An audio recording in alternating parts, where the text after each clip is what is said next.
Welcome back everyone. In this video, we're going to look at a collection of mods to overhaul magic in Skyrim. These mods will help you build a more complete magic experience and become the mage you always wanted to be. Starting out, let's look at some of the best spell mods, with the first one being Mysticism, a magic overhaul. This mod will work as the base for our new magic system, both balancing the vanilla spells with hundreds of bug fixes and adjustments, such as allowing you to cast master spells with one hand instead of two, actually making them viable in combat, as well as adding almost 200 new lore-friendly spells based on previous Elder Scroll titles. Some of these include new utility spells to allow you to open a locked object or to literally walk on water, and new high-level versions of some of your favourite vanilla spells. This mod is implemented very well and feels natural within Skyrim's progression system, offering you a balanced magical experience throughout your entire playthrough. Then we have my favourite spell mod called Forgotten Magic Redone. This mod adds 39 new spells to the game, which may not be as many as other spell packs, but does so in a very unique way. Each spell comes with its own unique progression system. So for example, this Wolfpack spell will gain experience as I use it. Once you gain enough experience, you will receive a talent point that can be used to improve or upgrade that spell using the mod menu. Again, with the Wolfpack, I can make them do more damage, provide player buffs, or even become invisible. Each spell has 10 upgrades, but can only be upgraded 5 times, so you will have to choose wisely. As you progress further, you are able to create powerful and unique spells that can vary greatly depending on the talents you choose. I love this design concept, which really allows you to build your own mage.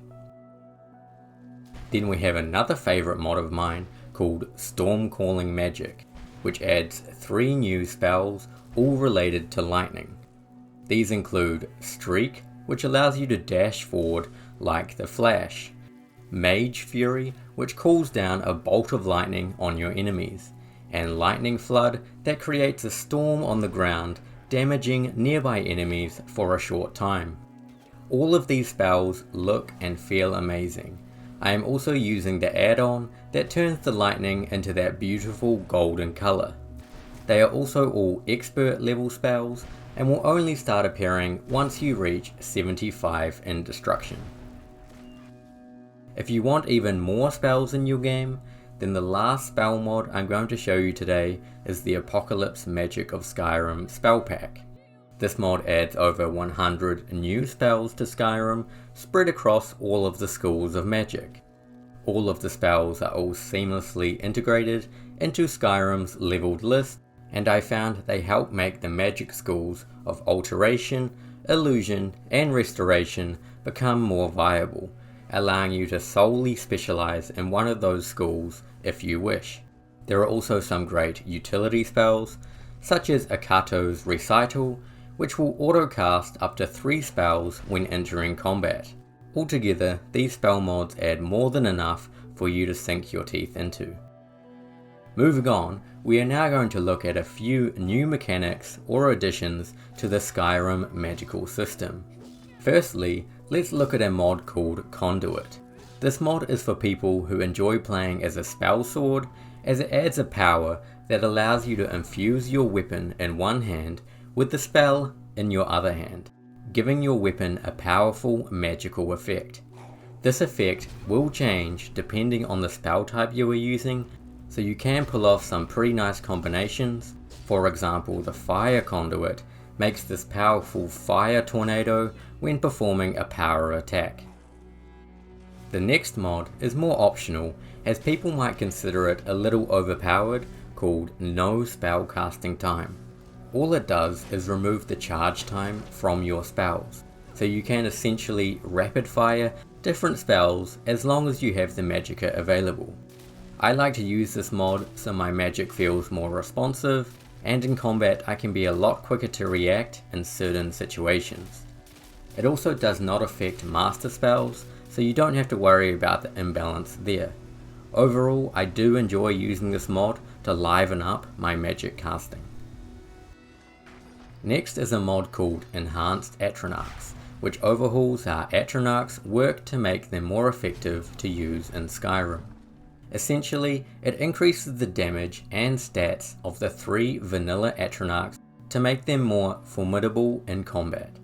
It also removes the level cap so they will continue leveling with the player, as well as adding a new ability to each of the potent variations.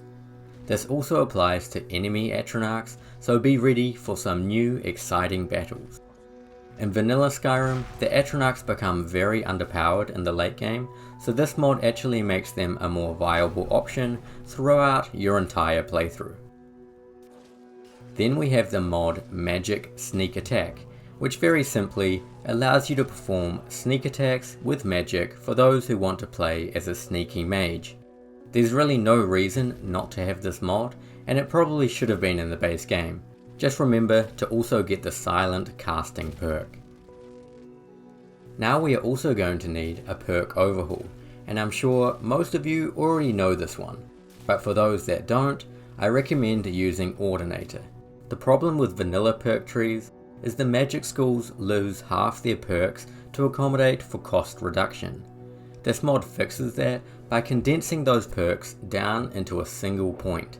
It also overhauls all of the other perks so you can create very unique and powerful magic builds. This is especially important for the alteration and restoration trees that felt very lackluster in the original.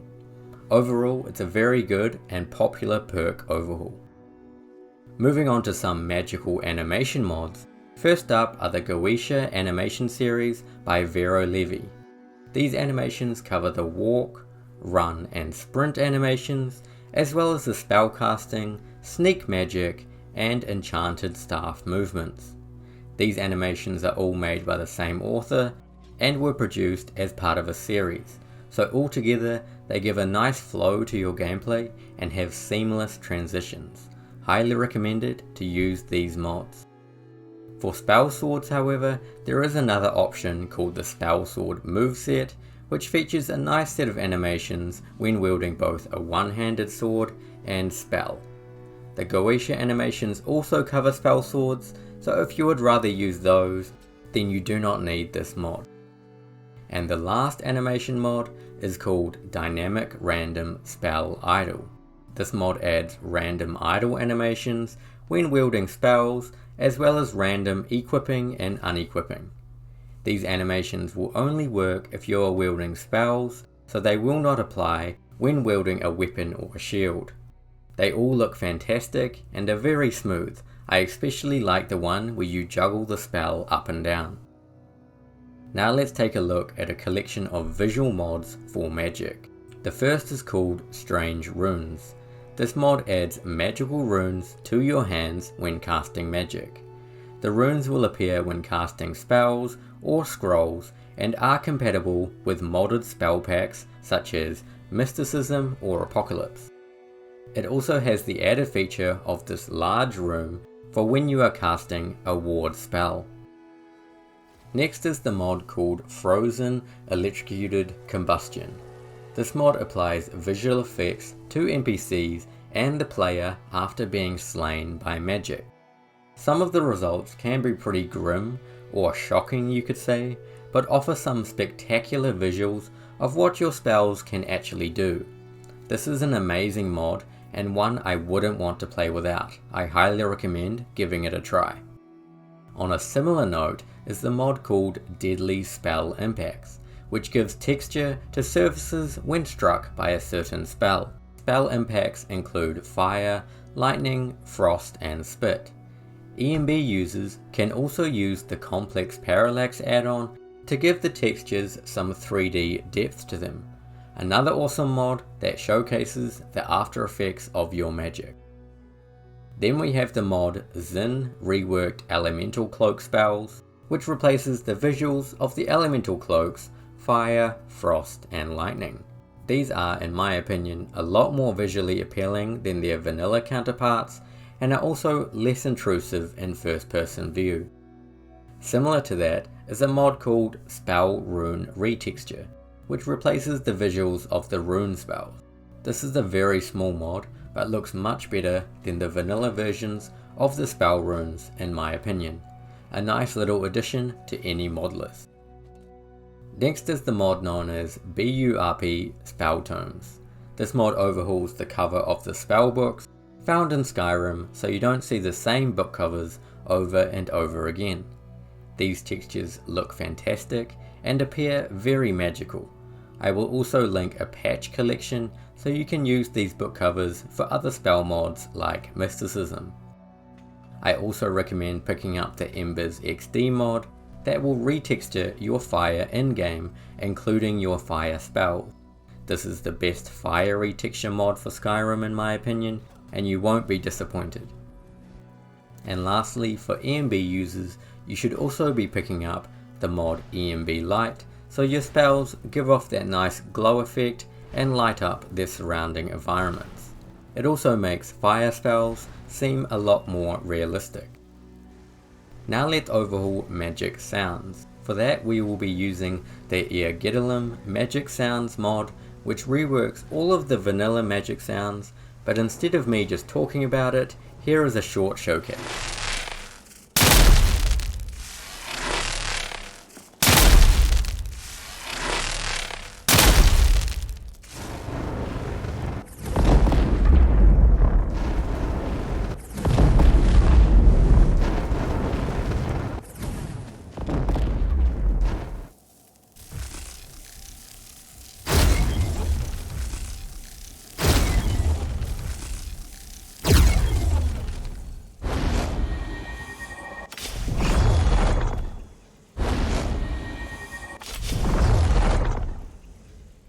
As you could hear, these sounds are amazing and make your magic have much more impact in game. Lastly, I want to cover a few magical items. The first is the Equipable Tomes Redone mod, which adds Equipable Tomes to be worn by your character. Other than looking pretty sweet, they also come with handy enchantments to empower your magical abilities. They have also been added to leveled lists, so you should come across them in your adventures of Skyrim. Then we have the mod called Wizard Hats. This mod adds a snazzy looking wizard hat, available in various different colours and can be crafted at the forge. You may also notice some of your favourite wizards found around Skyrim will also be sporting these hats. They have also been made to look like the vanilla robes, so fit well within the visual identity of Skyrim. And the last mod today is the outfit I've been wearing throughout the whole video, called the Wild Witch outfit. To obtain the outfit, you can either craft it or complete a small quest. The outfit also supports SMP physics and should be available for most body type mods. It looks great in game, and although it's made for female characters, males can wear it as well. Otherwise, that's it for this video. I hope it helped making your Skyrim a more magical experience. Big thanks for watching if you made it this far. I hope you enjoyed, and I will see you all next time. Cheers.